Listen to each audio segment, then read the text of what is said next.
so glad you all tuned in today as we dive into friendship within the church and the importance of who we surround ourselves with. I'm Simina. And I'm Jen. And for those of you joining us for the first time, we'd like to welcome you all to Daring Faith, a podcast where we empower the everyday Jesus-loving guys and gals to be bold, to be different, to be set apart, living defined by Christ for a purpose and for such a time as this. Yeah, so for today, we are joined by a very special guest and good friend of ours, Debby Prunean. Hi, Debbie. Hi, so happy to be here, guys.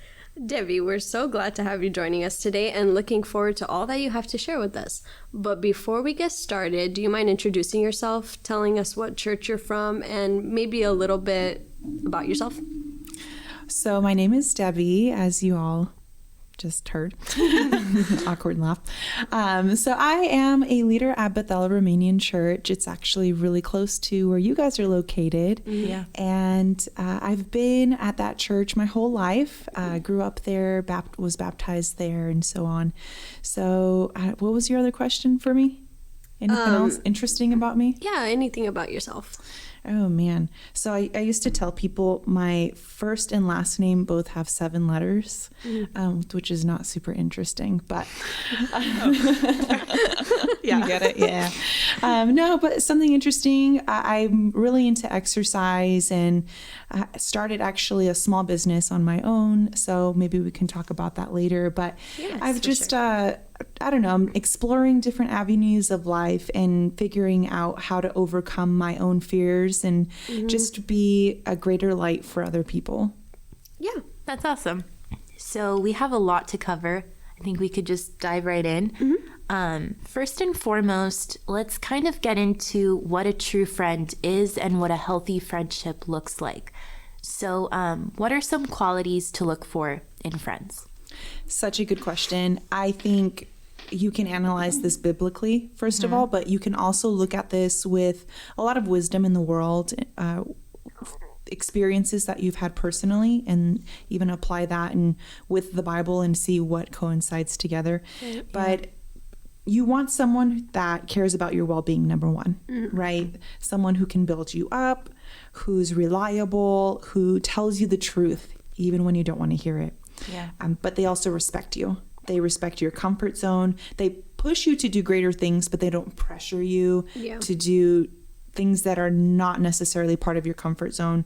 And I guess you could also say your morals and ethics. Not guess, I should say you should have friends who line up with your morals and your ethics, because how are you going to be able to build one another up if you completely disagree on morality? Yeah.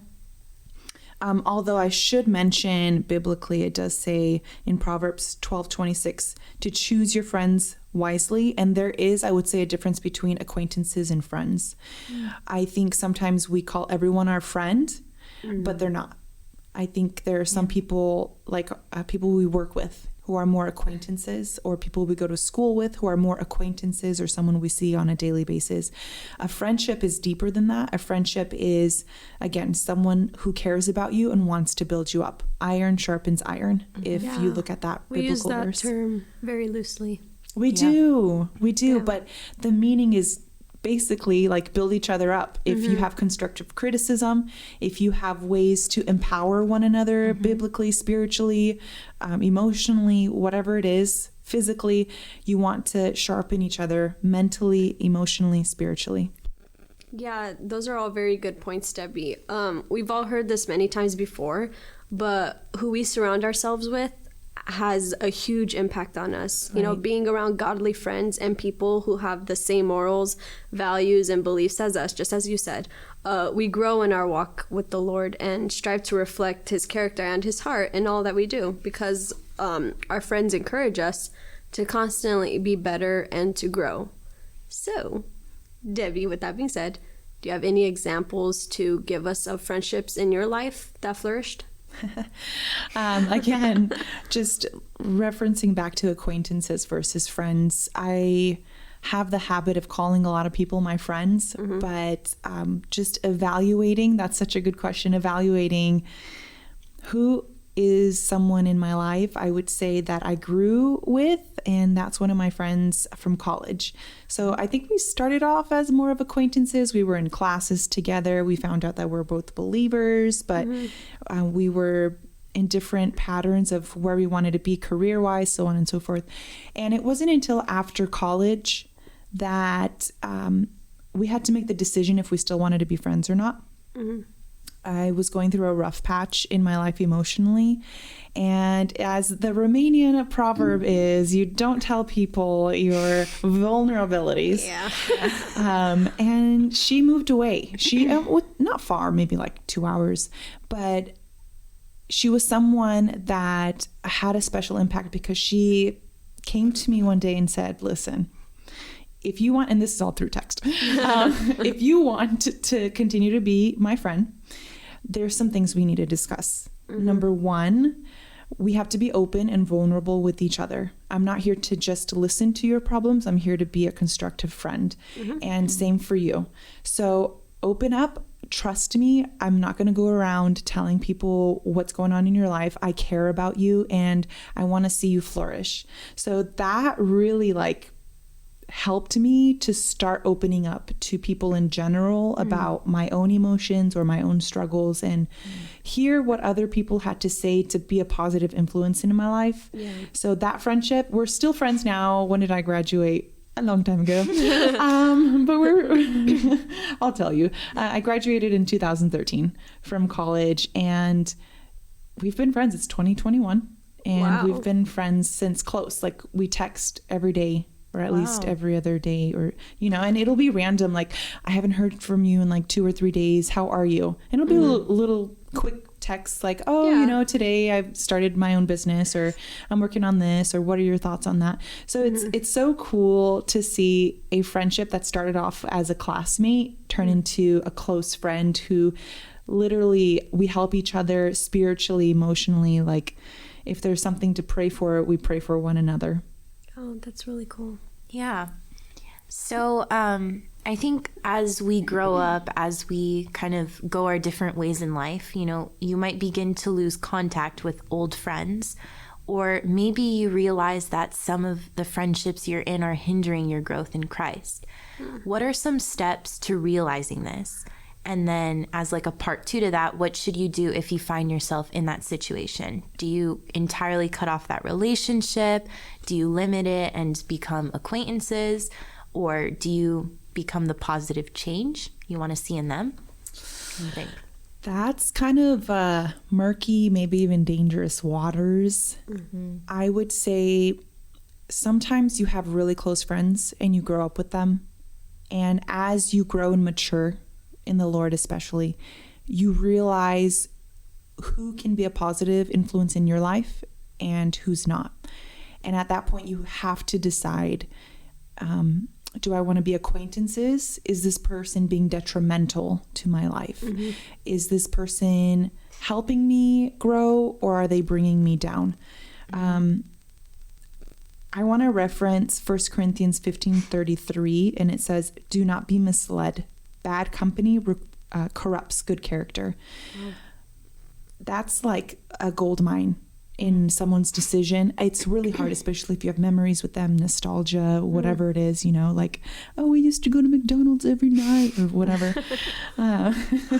We all have those friends. I do have friends who are not walking in the Lord, right, in the ways of the Lord, but I don't consider them close friends. I consider them more acquaintances. I reach out to them. We catch up when we do, and I try to be a positive influence. But I don't personally think on my own that I'm strong enough to change someone's character. Obviously, that only comes from the Holy Spirit, right? Yeah. So I would say if you really love that person and you care for them and they're not being detrimental in your life, I would say find ways to continue connecting with them. Why not? And I don't know, maybe your impact in their life will cause them to see a different way in the Lord, right? At the same time, if someone is tearing you down, I've heard of emotional relationships. It's kind of like an ex-boyfriend who's like detrimental, or an ex-girlfriend, These are people who aren't going to help you. and you want to help them and you want to pour your life into them, but it's kind of like throwing your pearls to the pigs, or kind of like pouring water on concrete. You want to be careful that your words actually are being listened to and they're not being swallowed up and you're being empty and dry and sucked. Yeah. And just to add to that, Jen, you and I have both been in like a season of our lives where the friends we were with were not necessarily dragging us down, but there was no benefit and like no effort on the other side. It was just, a one-sided. Both of us were both putting in to that other friendship, and we weren't receiving anything. And it has to be two ways. If not, it's not going to flourish. Yeah, and I think you really have to come to that decision of, I know this person is sucking me dry. Do I want to continue a relationship? Because I think sometimes we feel bad that we're cutting something off that's leaching. And definitely prayer for wisdom, and seeking even guidance from your parents or from counselors or people that you consider wise to see what their perspective is, because every situation is different, right? Sometimes we consider family really close friends, and you can't always cut off family. So I would definitely say seek advice from those closest to you who are wise in the Lord in that perspective. Yeah. And I think we need to constantly evaluate those relationships, because sometimes you get sucked into a pattern that you don't even see until you're too far in. And so I encourage you guys, pray that the Lord gives you wisdom, like you said, Debbie. 100%. And also that he provides friends. For us, he provided so many wonderful people that are God-fearing individuals who just push us forward, who have helped us grow so much, in our walk with God. Yeah. So with that being said, as everyone is aware, we all have a lot of political views, for example. That's an understatement. Or opinions in general that we might disagree on. And these differences in beliefs can even exist among good friends. So how do you keep worldly things from breaking up a friendship? Oh, man. So actually, I have friends, close friends, that we don't agree politically. It could be the smallest thing, but everything is sensitive, right? And everything can be taken out of context. And so I think your character really matters at that point. Is it important and detrimental to the faith? That's one thing you have to bring to mind. Right. Is it I know there's a huge discussion about, let's say, abortion, or a huge discussion about the presidency.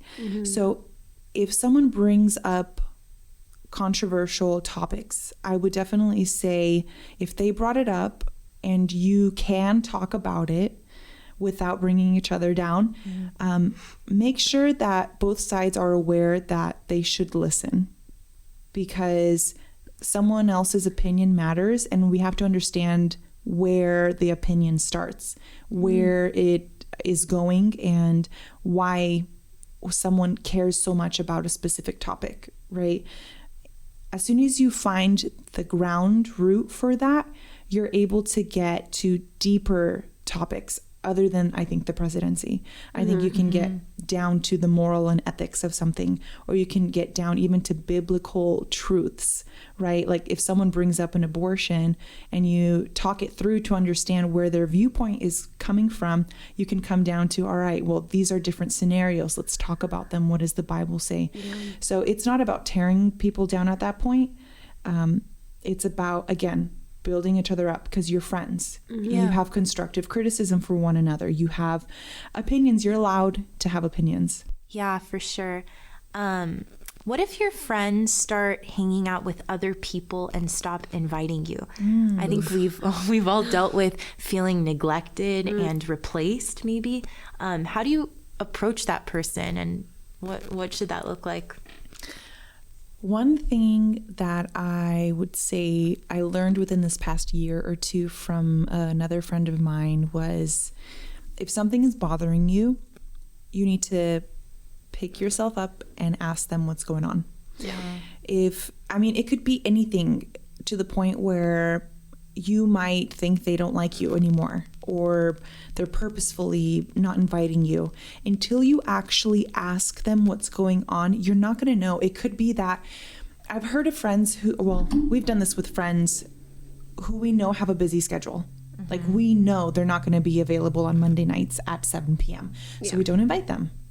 And it's not because we don't want them there. It's because, like, why would you want to get a text message and say, sorry, I can't make it? Yeah. But talking to these friends, I found out, and I mean, I've experienced this too. It's nice to be invited. Yeah. It is, especially if it's like everyone in your friend circle that you normally hang out with. It's just, it's like courtesy, common courtesy. So I would say, just from what I've learned this past year or two, if something's bothering you, talk about it. Pull them to the side, ask them out for coffee. If it's been a minute since you've seen them, you know, send out a text, call them, ask them when they're available, and just meet up, you know, like, hey, I missed you, I want to hang out. And then, like, talk to them and be honest, be open, vulnerable. That's the hardest thing, being vulnerable, because we're afraid of getting stabbed in the back or in the front. And it hurts. At the same time, the quicker you understand someone's objective, maybe it is the fact that they want to cut you out, but the quicker you can figure out what's going on, the faster you can move on. Yeah. Right.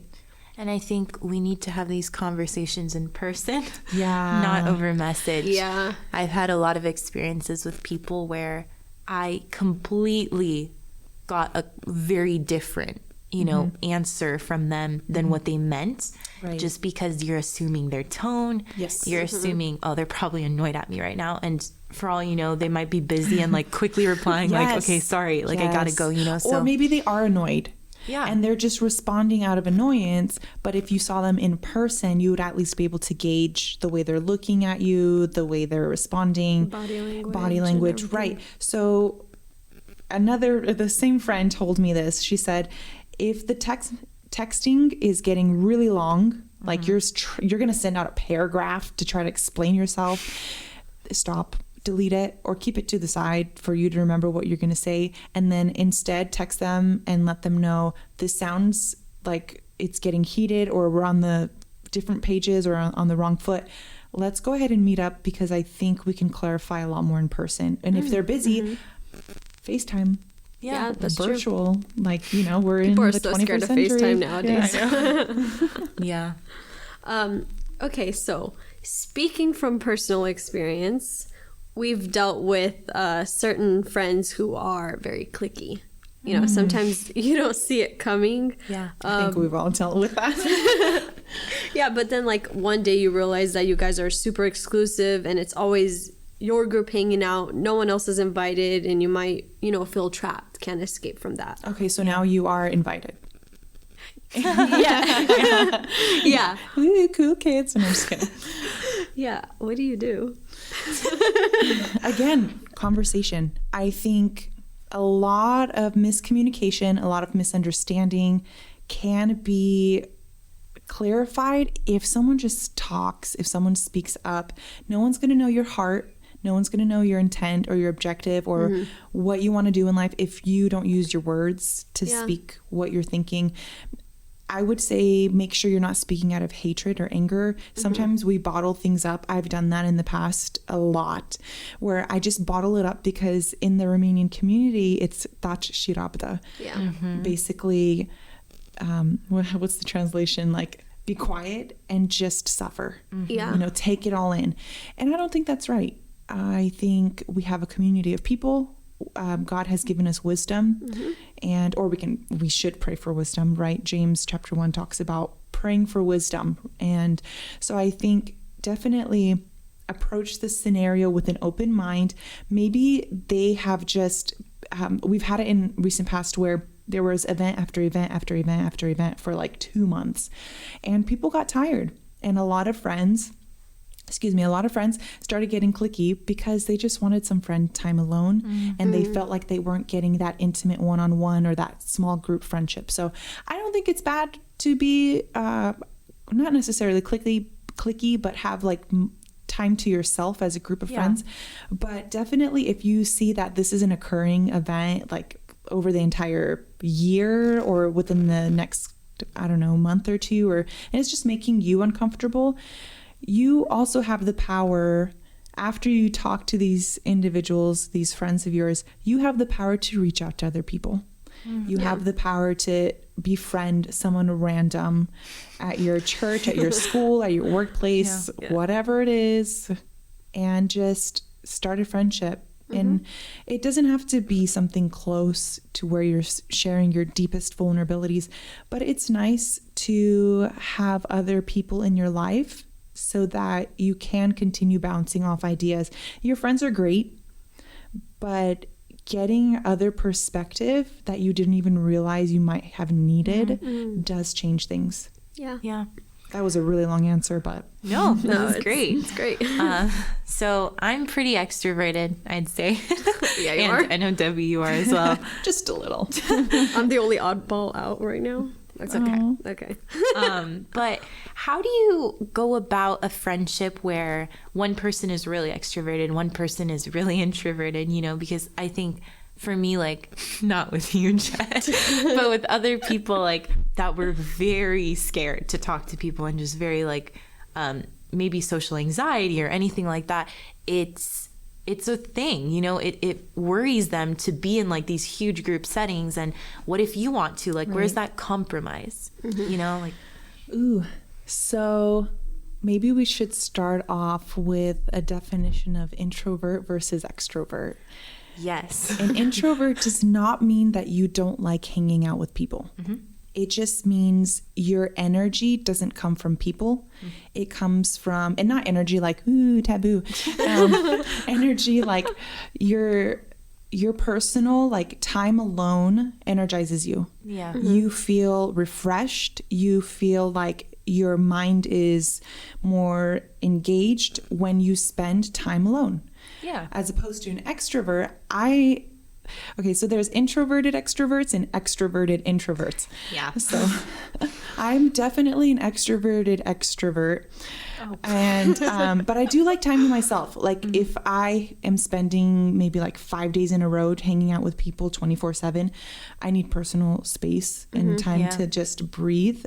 Yeah. But I get energized, and you probably do too, Samina, just being with people. Like I will literally have exhaustion and maybe like 1 hour of sleep, but all of a sudden I am the happiest person in the world. I get to talk to a bunch of people, and not until I get to my car and I'm like by myself or I'm just with my sister, I will realize how exhausted I am, and I'll just sigh and tell her I'm so sorry. I can't talk right now. My brain is like fried, which maybe I'm an introverted extrovert, but in the moment while I'm with people, it like makes me so happy, and I just so definitely coming back to the question, that was a huge roundabout. I have friends who are definitely introverted, and I used to think, why don't they want to hang out with me? Because my love language is like quality time and whatever not. And I would think like, she doesn't like me. She doesn't want to be friends anymore. That's the thing. And talking to her about it, or a couple friends who are introverted, one friend told me, I had no idea that you love to hang out and that you need to hang out with me. She's like, I love to be by myself. I love to just like chill in my room or, put on some music and do some work. She said, like, when I heard that you need time with me, not you personally, but like when she realized how extroverts, how we manage life, she was like, man, I felt so bad. And I was like, okay, I need to make more of an effort. So again, communication, misunderstanding. If your friends are introverted, understand them. Yeah. If your friends are extroverted, understand them, find a balance, figure out like if someone really loves to hang out, okay, and you don't, maybe like once a week, twice a week. One of my friends they'll tell me like, I see you at church, and I'm like, that's not enough. So I know I sound literally like me. such a creep, but I'm not. I mean, I know there's a lot of people, or maybe not a lot of people, but there are people like that. So Yeah. I think, again, communication on what is someone else's comfort level. Yeah. That's actually really funny. It was like a week ago. I texted her and I'm like, you haven't been at church all week. Where are you? Sustenance. She was like, it was so nice to get a break. And I'm like, that's your idea of a break? And she was like, yeah, like I like to end the night watching a movie, playing with my cat. And I'm like, I like to end the night being out of my house, Same. talking to somebody, or else they feel like I'm going to go crazy. Yeah. Like I'm in the house all day. I'm doing school online now. Yeah. You know, and Ooh, yeah. I feel like I'm just in a bubble and I need to go somewhere. I like my bubble. Dude, that's so funny. I think even this past year where everyone was required or requested to stay at home, I think some people flourished. And other people, I remember the first month I was going to go insane. My sister was like, are you okay? I was like, no, I need to get out. I need to get out of the house. I feel that. And it's not because we're crazy. Maybe it's because we're so used to a sped up lifestyle too. That's Yeah, true. living in California. Yeah, for sure. Yeah. But I think that's like a different topic too, pace of life. But definitely what you mentioned, it's just communication. Yeah. Yeah, I like that we have that. Like, if I don't want to hang out, I'm like, yeah, no, not today. She's like, Find why? a new friend. Find a new friend. She does Don't for take it that one night. personally. Okay, so another question. This one's kind of long. So within our culture, the Romanian culture, it's not typical that guys and girls are, best friends. Oh, man, I hope you guys know I don't know all the questions that are going to ask me. It just No, comes up. So go ahead. That's Ask fine. me. That's Ask what we away. want. That's what we want. But and guys and girls are best friends. Everyone assumes they're in a relationship. Yeah. Yeah. How do you set appropriate boundaries, and what should a healthy relationship between a guy and a girl look like? Well, not relationship, like friendship. Yeah. Yeah. How should that look? So culture, I think, plays a huge role in why we do what we do. Our beliefs, our thoughts, how our attitudes, right? I remember as a Romanian, we grew up very like girls hang out with girls, guys hang out with guys. But as soon as I hit my teenage years, it was like guys and girls all hang out. I know it changes with generation 2. Like we would go a lot of places with a lot of people, just guys and girls. And I think that was the whole time and purpose of like mingling to find someone. And I just didn't realize that. Group But dating. Oh, yeah. but you will notice that if you are talking to a guy and you're just being friendly and you walk away, an elder or someone else will come up to you, even your friends, and be like, Yeah. Yeah. who was that? Or like, how's it going? And you're like, going where? Oh, man. So I think you can be friends with guys. I do. Best friends? No. And that's just because when you do get married, your spouse becomes your best friend. So I think it gets hard when you have a guy friend or a girlfriend or just someone of the opposite gender who is your best friend, and now you kind of have to like cut them out of your life, because even though they've known you for a long time, your spouse needs to be that best friend for you. Yeah. Yeah. Also, what I noticed, if you are just best friends with the opposite gender, if someone else is interested in either one, then it's like, oh, I don't know, are they together? Should I, impose? Yeah. They wouldn't People know. assume. Yeah. And it, obviously we don't care so much about what people assume, but again, your impression, even in portraying the gospel to someone, does come from outside of you. So I know that's like a stretch on that conversation, but I think first impressions and someone approaching you, like what if the opposite gender who's interested in you won't approach you because they see you talking to that person and hanging out with them, and all your Snapchats and your Instagram videos are with that person. Yeah.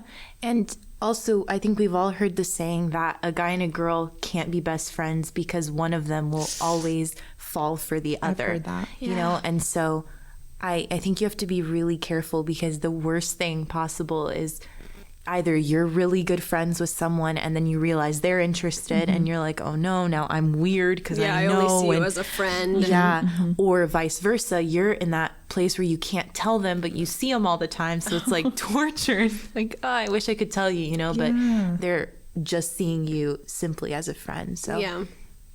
That would be terrible. I know. So one more question. All right. To wrap this up. I'm sure you guys all know this. Friendship, it requires time and sacrifice. And there's times when friends might die off because people aren't willing to meet or to keep in touch. So how do you keep yourself intentional with the people around you that you care for? So I think you guys know about the 5 love languages. Yes. And maybe that sounds like a girl thing or a feminine thing. But I just reading about the love languages, it's not about like, ooh, love. It's it's basically like, how do you connect? And there's different ways. I think finding out how someone connects and feels valued is important. And that's where just things like the love languages comes in, just to know how someone communicates. And anyway, so I would say start off with if time is your great quality of like management in your life, I would say set a time, set a date, and stick with it. There have been friends in my life who set a time, set a date, and didn't stick with it. And quality time for me is very important because we don't have much time, and I try to be very intentional with my time. So when someone makes plans, sometimes I'm like, oh man, actually I could really use a night off, and someone does cancel, I'm like thankful. But for the most part, if you haven't seen your friend in like 3 months, and then they cancel on you, that's kind of like a bummer, Yeah. So I would say like be intentional with your time. I would say don't go back on your word or your promises. Like if you, I don't know, made a promise, like we're going to go backpacking, be intentional about your promise, keep it. And it doesn't have to be something extravagant. It could be like, we're going to go through like Colorado or something. I think it would be important to keep that, Yeah. I have a quick question. How do you find, or how do you know what your love language is? Ooh. Especially like for some introverted people that are like, I want to be, I want to keep things to myself, or like not see people. How do you? Yeah. Google. That's a good question. What is your love language test? Honestly, that's what I did. That's actually a really good idea. Yeah, I actually read the book. I don't know how I found it in my house. Don't ask me. I don't know who bought it, but I heard about it and then I found it in my house, and I kind of read through it just so I could understand what each language meant. And I think it's like quality time, there's words of affirmation, there's gifts, there's acts of service, and then there's physical touch. And physical touch can be like hugs. People like to shake hands, or they just like to play with your hair, or whatever, for girls or guys. I don't know. So No judgment. 2021. So I would definitely say gauge with them. Like you can try different things, and the book does talk about trying different things with people. Like give them a present. It could be something really small. Like I found these roses. Remember when we were hanging out, and like these were like our flowers or whatever. Like see how someone reacts, and understand that someone's qualities of love will not be the same as yours all the time. And then I would say with that, you can build things up. Like if quality time, maybe meet up to do a project. I know guys like to meet up and work on cars or whatever they like to do. I would also say keep each other accountable, and I don't know, like little things like sending each other texts like, I thought of you today, like or like I went to the museum or whatever, something that just reminds you of them. I would say also, because we're talking about how to keep yourself intentional, give someone some slack when they don't respond to your text right away. life happens, especially when someone gets married and starts like a family. Yeah. It's so difficult. I mean, I started a small business, right? And I'm like planning my day around videos or pictures, or how much light do I have after I finish my actual job to work on things, or so I would say give someone some slack if they don't get back to your messages, and go through your queue of what's priority in order to keep that intentionality going. All good stuff, Debbie. I think we're ready to wrap things up for today. Thank you so much for being willing to be our guest on this episode. We learned so much, and we hope this blessed all of you guys listening as much as it blessed us. You can find this episode along with others on Spotify, Apple Music, and YouTube. Be sure to subscribe to our channel and follow us on Instagram at Daring Faith. If you guys have any questions or topic suggestions or a specific guest, share your feedback with us, or if you guys feel like saying hi, reach out to us anytime. We'd love to connect with you guys and get to know you all.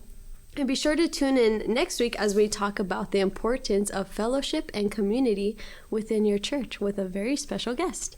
Yes, and one last thing. Debbie, you mentioned this a couple times. You started an Etsy shop, so tell us a little bit about that. Okay, I guess we'll talk about that. And so I was looking for ways to use creativity, and in the Romanian community, it's always been like become a doctor or a lawyer. Yeah. So I've reached a time in my life where I'm like, man, I don't want to grow old and not have looked back and seen things that I've wanted to do. So I decided to start with hand knitting. What are those called? Blankets. I'm like losing my words. So I was doing hand knitted blankets for people, and that went pretty well for like the month of January and February. And then I moved into designing birthday cards, and now I'm designing thank you cards. I'm going to move on to some stickers, and you can find all of that and potentially more. I'm moving into other project ideas. I won't say what yet, just because I don't want to say and then go back on my word. But you can catch me on Debbie's Place with 1B on Instagram. You can, Debbie's Place with 2 B's was actually taken. But you can find me there, and you can find me on Etsy, on Pinterest, and Facebook. So just go ahead and look me up, add me, subscribe, as these girls would say, and follow my journey. Yeah, that's awesome. Be sure to check that out, guys. All details to that will be posted on our Instagram. And a big thank you goes out to our entire team working behind the scenes to make this podcast possible. We appreciate you all so much and couldn't have done this without you guys. As always, we love you all and hope you have a blessed rest of your week. Bye, guys. Bye.